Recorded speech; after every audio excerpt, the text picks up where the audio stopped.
Hello and welcome to the Success with Savita podcast, where we share hot tips on how to do life and business without losing your mind.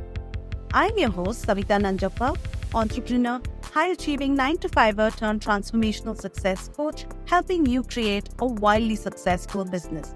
Come hang out with me and other fabulous humans like you every week for stories and chats packed with a healthy dose of tips, resources, how-tos, and real talk. Side effects may include a happier and more confident you with each passing day.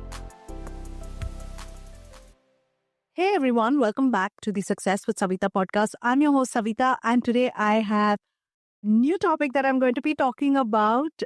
This is something that I personally thought about for a bit, and I really like this topic and I hope you will like it too. It's called How to Exit Your Lazy Girl Era. Now, don't get me wrong, the lazy girl era is often a period of much needed rest and recovery. But when that chapter goes on for too long, it can turn into a rut. So, if you're feeling ready to shift gears and step into a more energized, goal-oriented mindset, this episode is for you. First off, let's define what the lazy girl era actually is. For some, it might look like a time of burnout recovery or simply the result of being overwhelmed with responsibilities. Maybe you've experienced a lack of motivation, low energy, or even a bit of fear about your next steps. These moments are so common, and we've all been there, sometimes more than once. And I've been there. I've spoken about how I have been impacted by burnout, all of some parts of 2022, but definitely most of 2023 and early 2024. And it's been, of course, in phases. I get re-energized, and I get burnt out again, and I've had to really find my balance, and I've had to work hard at it. So lazy girl era does not mean, hey, you're just lazy. It's not the literal meaning of that, but it's also been just what I described right now. Maybe that's where you have been. You've been in recovery, you've been in burnout recovery, and you've been feeling overwhelmed. And so you've taken a step back, and now it's time to step up. So the lazy girl era can feel cozy, but it tends to hold us back from tapping into our full potential. Today, we'll cover steps to ease out of the chapter gently, but with real impact. Let's look at what's actually holding you there and how to make the shift to feel empowering rather than intimidating. And the disclaimer, before we even begin with this, I have been a lazy girl a lot of the time. Even now, I have bouts of extreme performance, extreme efficiency, extreme productivity. And then it's like, boom, I'm like tapped out, and then I need a break, right? And then that break, it's like that Newton's law, I think. Don't beat me up if it is a Newton's law, but I think that's the law that says when you're moving, you pick up momentum. But when a object at rest can just stay at rest, it can be very hard for that object to move forward, right? When an object is at rest, it stays at rest. But whereas an object that's moving picks up momentum. So I think I'm that person. When I'm at rest, I'm like a full stop. Nothing happens. But then when I start moving forward, I can do a lot of things. I can knock a bunch of things out of the park, which is the season that I'm in. And I'm calling this my comeback era, okay? So with that disclaimer, let me talk about recognizing when it's time to exit. You may be in your lazy girl era right now, but you have to recognize when it's time to exit. So how do you know it's time to transition? There are a few telltale signs. You might notice a sense of restlessness, a growing list of goals you're itching to achieve, or perhaps you're frustrated with yourself for not using your skills to their full extent. Sometimes it's a feeling of being too comfortable. You realize that you're not feeling challenged, and it's getting in the way of your growth. At this point, give yourself a bit of credit. You've likely been recharging, building resilience, and are now ready to invest in yourself with renewed energy. So let's dig into some practical tips to get out of this phase. Okay, now you know you've been in this phase. Now you know it's time to exit that phase. So how do we do it? Exiting the lazy girl era doesn't mean making drastic changes overnight. Start by setting small, realistic goals that you know you can achieve.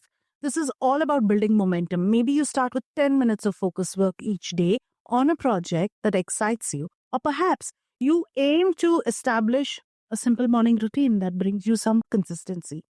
A morning routine is not truly about just doing the morning routine and then, you feel like, okay, I'm going to be a millionaire tomorrow. Morning routine is about setting up and having that repeatability, that sense of consistency, that sense of feeling and achieving and winning and moving forward. So that's what the morning routine actually helps a lot of people in, is to build a mindset that feels like I can do this and I'm in charge of how I spend my day and how I am spending my life. So small steps can act as a springboard into bigger, more ambitious projects later. So start small. An example might be dedicating 5 minutes in the morning to journaling about your goals or setting a timer for 15 minutes to tidy up your workspace. These actions don't seem huge, but they are powerful in creating an upward spiral of motivation. Little wins add up, and before you know it, you'll have built the confidence and energy to tackle bigger goals. Next is creating systems, not just goals, right? Okay, you've got started, you're taking these baby steps. Let's look at how you can create systems and not just goals. A mistake many of us make when trying to move out of a low energy phase is focusing on big goals but ignoring the systems that make them sustainable. Instead of making a goal to work out more, create a system. Schedule workouts as recurring calendar events. Choose a workout buddy for accountability, or set up a reward system for completing your sessions. Think about what's manageable, what fits into your life, and how you can make systems work for you rather than feeling forced. Systems bring structure, which help us move forward without the need for constant motivation. It helps you build discipline, and it's not something that you do in bits and pieces and in this very haphazard, chaotic manner, but it's something that you're able to do. And what happens with consistency is, that 1% better. If you can apply 1% better theory to everything, today you're going to be 1% better than yesterday, right? That's a great starting point, and that's a great mantra to have as you move forward. Finally, cultivating discipline and boundaries. This is where discipline and boundaries, now that you build up your systems, this is where discipline and boundaries come in. When we are in a lazy girl era, we are often, or just lazy era, we are often very lax with our boundaries, especially with time. To break out of it, you need to set clear limits for yourself. Decide how much time you're going to spend on social media or Netflix each day. Maybe set a boundary around work by committing to certain productivity hours without distraction. For me, I have understood my patterns. One of the things is when I'm doing like watching a limited series, I'm a binge watcher.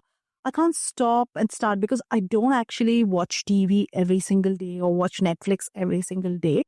I just don't have that as part of my routine. I sometimes don't even have the time because of work and other priorities. I'd rather read, of course, or catch up on the news and stuff like that. So when I do sit down to Netflix, which is usually the weekend, Friday or Saturday, I prefer to binge watch and finish because if I stop, I sometimes just can't remember what happened prior. So, whereas my husband is different. He loves his bite size. So he'll watch an episode and he'll stop like a good boy, and then he won't like over binge it. Maybe he'll watch 2 episodes. But if there are 8, he's not like me who'll sit down and watch all 8. Yeah, of course, I can't watch all 8 because it'll take me 8 hours and then I won't sleep. But maybe I'll watch 4 and 4, but I'll follow it up the next day. That's me. Yeah, that's what I want to talk about Netflix. Knowing your patterns is important. So maybe set a boundary around work by committing to certain productivity hours without distraction. Discipline is a muscle. I've learned this the hard way. Let me tell you that. The more you use it, the stronger it becomes. Start small, like focusing on 10 minutes of uninterrupted work, and work your way up. Boundaries with yourself and others are key to staying in control of your energy. The next step is embracing accountability. Accountability can be the missing piece that turns your goals into actions. Talk to a friend, a mentor, a coach about what you're doing. I'm a coach. About what you're working on, or even join a community with similar interests. Having someone to share your goals with can make all the difference, even if it's just a check-in text or a weekly coffee catch-up. Accountability gives you the support system and the gentle nudge you sometimes need. Next step, prioritizing rest without stagnation. Like too much rest is also not a great thing, right? You get comfortable, you get lazy, it's easy. It's too hard to get out of that comfort zone. So even as you exit the lazy girl era, rest is still important. The goal is not to go into an intense hustle mode like me. It's about balancing rest with progress. Identify the type of rest that actually rejuvenates you, whether it's social, mental, physical, or emotional. Allow yourself breaks without slipping back into old habits of excessive downtime. It's about finding a middle ground that keeps you balanced and motivated. Next step, ending the era with intention. As you move forward, keep one key thing in mind. This is a transition, not a complete overhaul. By shifting your mindset and actions with intention, you're not just moving out of a lazy girl era, but stepping into a more purposeful phase, your comeback era, if you want to call it, or bringing that main character energy. Approach each step with a sense of kindness for where you are right now. With every small action, you're building confidence in yourself and your ability to create change. Exiting your lazy girl era isn't about eliminating downtime or pushing yourself relentlessly. It's about finding balance, building momentum, and feeling proud of the small victories along the way. Remember, progress doesn't have to be loud or dramatic. Sometimes the quiet, consistent actions are what lead to the biggest shifts. And with that, I come to the end of this episode. That's what I wanted to share with you today. Lazy girl era is a short-term thing and should not become a long-term way of being. Thank you so much for tuning into today's episode. I hope this guide to stepping out of the lazy girl era resonated with you and that you're ready to take a few small steps forward. If you enjoyed this episode, make sure to subscribe, follow, rate me on whichever platform you're on. Rate the podcast. But if you're specifically on Spotify, please do leave me a rating, a 5-star rating, and hit follow so you're notified about other episodes as and when we release. We are being so consistent. So I hope you're liking all the content that I'm putting out. Until next time, stay inspired and keep growing. Thank you for tuning in. Thank you for listening to the podcast. If you like this episode and you want more, you can go to the show notes on my website, which is successwithsavita.com/podcast. If you like what you've heard so far, I would be grateful to you if you could leave me a 5-star review, subscribe to this podcast, and share with a friend who may find this useful.